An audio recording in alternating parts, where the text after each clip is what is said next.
Hej venner, i dag der skal jeg lære jer, hvordan man laver en dejlig, lækker banankage. Det I starter med er simpelthen, at I for det første tager jeres jakke af. Det er nok en god idé. Det første vi skal gøre for at lave den her banankage, som er en opskrift jeg har taget fra Arla, by the way. I skal have fat i en skål. Så tager I 3 æg, 1 æg, 2 æg, 3 æg. Jeg starter med at tage et æg, sådan her, ind mod kanten. Bum. Og så sørg for, at der ikke kommer skaller i, hvilket der gjorde der. I tilfælde af, at der kommer skaller i, så skal I bare stikke fingrene ned i den. Tag fat i skal. Tag fat i skal. I tager jeres finger ned på skallen, og så kører I den bare sådan langt op ad siden, så I får skallen op. I tager andet æg, en skal fra eller til det. Jeg tror ikke gør den kæmpe. Der er en skal til, så det sidste æg skal vi også lige have i.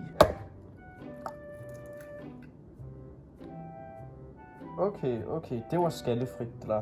Så tager I sukker og vaniljesukker. Står bare og binder en eller anden knude op. Det skulle have gjort for lang tid siden. I den her pose, der har jeg sukker og vaniljesukker, som skal deri.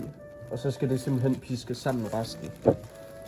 Altså, jeg har blandet det på forhånd. I skal have cirka 170 gram sukker, og så skal I have 2 teskeer vaniljesukker. Når jeg har gjort det, så begynder I at piske det. Sådan her. Til det bliver luftigt. Hvor lang tid skal det her tage? Jeg skal stå og gøre det her, til den bliver luftig. Hvordan fanden vender man noget? Okay, så det I gør nu er, at I tager 100 gram smør, som vi så skal smelte. Og det skal så også være afkølet, står der. Men det glemmer vi. Fuck det. Jeg smutter over til min mikroovn, giver det 30 sekunder, så kommer jeg tilbage. Hvordan virker den her? Er den overhovedet sat til? Så mens den er i gang med det der, så... Ej, fuck, det ser klamt ud det her. Jeg skal blive ved med at piske det, tror jeg. Men imens jeg lige laver det her og venter på det der bliver færdigt og holder øje med tiden, så kan vi lige stå og snakke om nogle ting. Det er bare sjovt, jeg har ikke gået og snakket om det lidt op. Jeg får ud af min mund, som USA bare gjorde. Så hej. Nå, ain't gonna come out. Har den stået i vejen hele tiden, den her? Se. Fuck. Okay.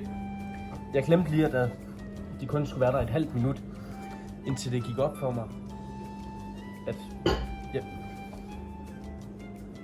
What the fuck? Okay. Lige et lille tip her. Smør. Det springer åbenbart i mikroovnen. Så ikke gør det i mikroovnen.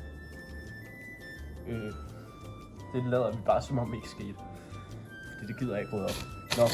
Men så tager I cirka 122 gram hvedemel og en teske bagepulver eller en halv teske natron. Hvis I ikke har bagepulver selvfølgelig. Så skal I have det over i det her. Lidt af det. Gør sådan her lidt. Altså drejer det. Ja, et eller andet lidt. Så I får det mixet.